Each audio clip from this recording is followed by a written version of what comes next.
So what's really keeping you stuck? Driven Mofos, welcome back to another episode of The Underestimated Entrepreneur. The question is, what's really keeping you stuck? Now, I'm not sure what it is, right? That's why you're listening to this podcast, because you're trying to get unstuck. Here's some things that you really want to reflect on, because these may be the things that are keeping you stuck that you may be unaware of. So the first thing that you really have to look at is, who do you spend most of your time with? Remember that the Mojo success equation is clarity times by standards plus environment equals success. Now, if we look at it backwards, is your environment keeping you stuck? Because you might have clarity on what you want and you might have these internal standards, but you can't live those standards because you keep putting yourself in an environment where you devalue yourself, depreciate yourself, where everyone's stuck. I remember many years ago, I used to go to a lot of business networking events. And when I was at these business networking events, everyone would be doing the same shit, right? So they were all stuck at the same level. They would be doing the same thing. They would talk the same way.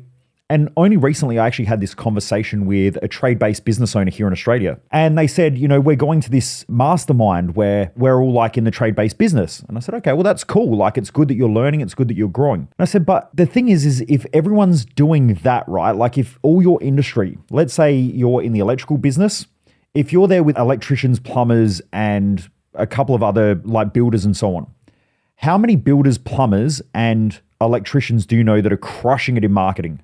As in, like, they have a wild lead funnel where they have a social media presence where they're building a high quality brand. And they looked at me and they said, well, none really. And I said, I know, they all post the same shit, right? They all look exactly the same. I can tell you right now, every plumber posts fucking pictures of pipes and putting a camera down a fucking pipe. But the consumer doesn't give two shits about that. So they're already off track because the customer does not care about seeing those things. It's not entertaining. It's not valuable to the customer. Plumbers try to impress plumbers. Electricians try to impress electricians. Builders try to impress builders. Tilers impress tilers. Very rarely does anyone do anything in the trade-based business on social media that's valuable, that people want to watch. Some do. There's a couple of good ones out there, but very few. So why would you go and learn in an environment where everyone's doing the same thing? And she said, well, funny enough, after the mastermind, everyone goes out and gets pissed. And she said, I reckon half of the people get, off their face as well.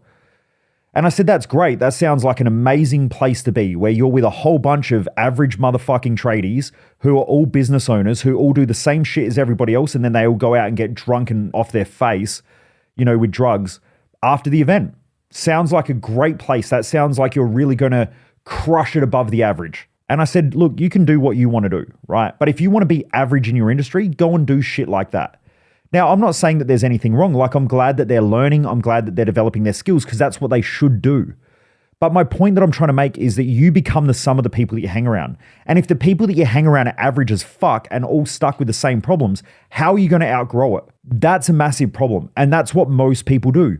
When I was studying a lot of the spirituality, new age shit, what I found that the majority of people in that community were broke. They were like literally broke, living week to week. And I was like, they're all talking about abundance and manifestation and all this sort of shit, but everyone's broke. This is crazy.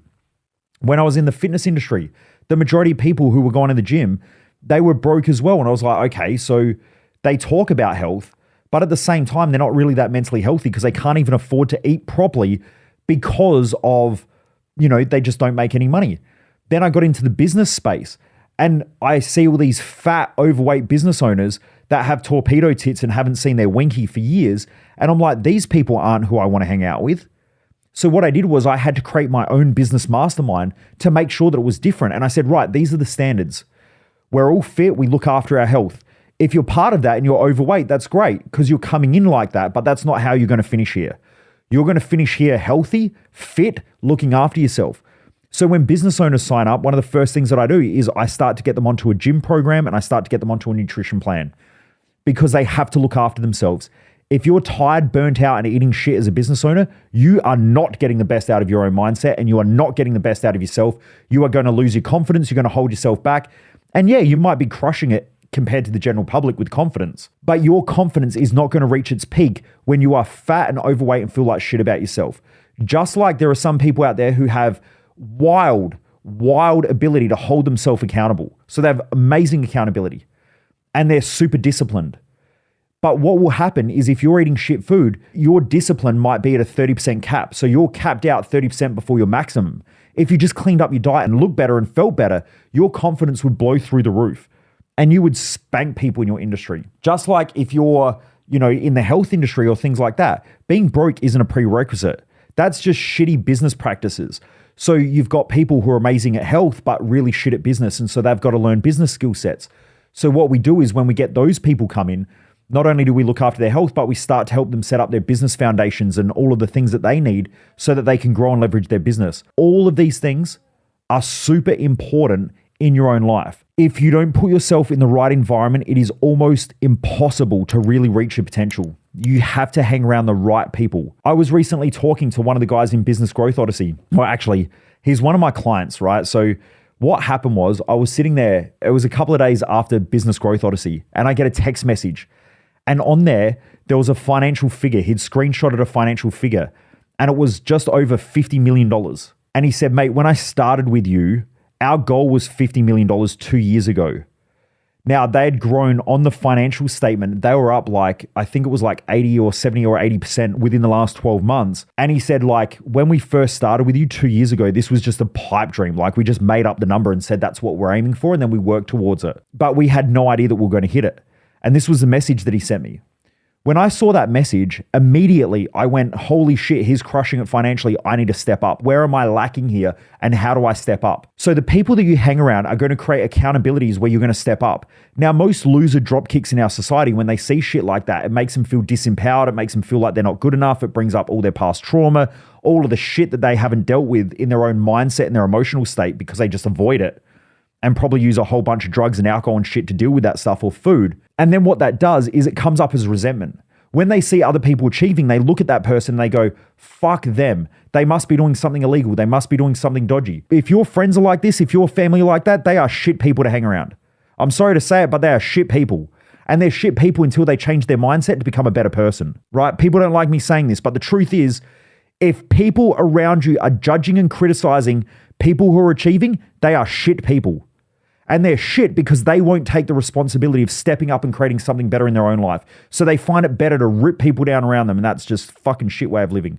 So my point is if your friends are stuck, you're going to be stuck. If your family are holding you back and are judging and criticizing, they're going to judge and criticize you when you start achieving. So you have to put yourself into the right environment to achieve. Focus on your environment because it's one of the most important factors when it comes to achieving.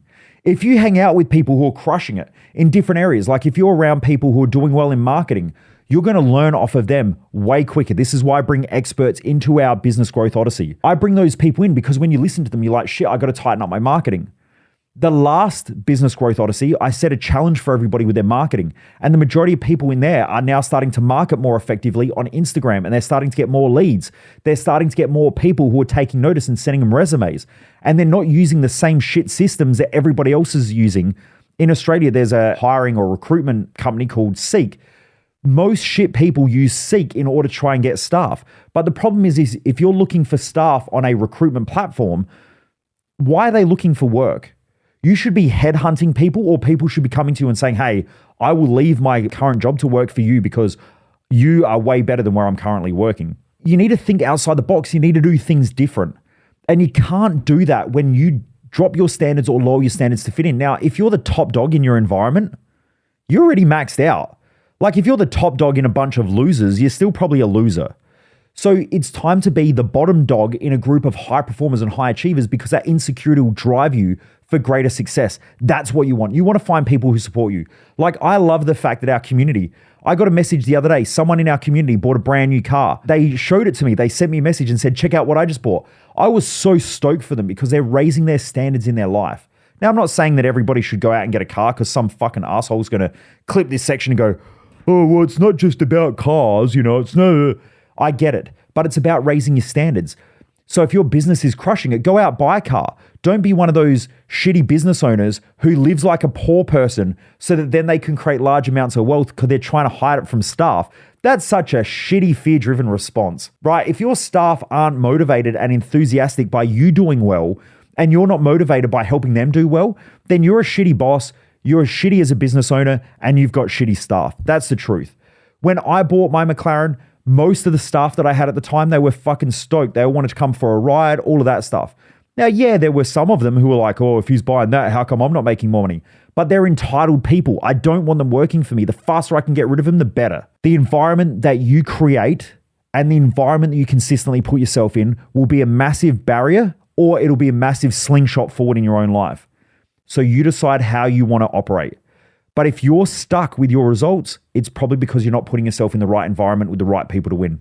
Anyway, Driven Mofos, hope you've enjoyed this episode. Keep kicking ass. Remember that sharing's caring. So please remember to share this episode, share this podcast with your friends and family, get them onto it, get them cranking, and let's keep building this Driven Mofo community full of people that want to achieve life, grab life by the balls, and reach, great things or achieve great things in their own life.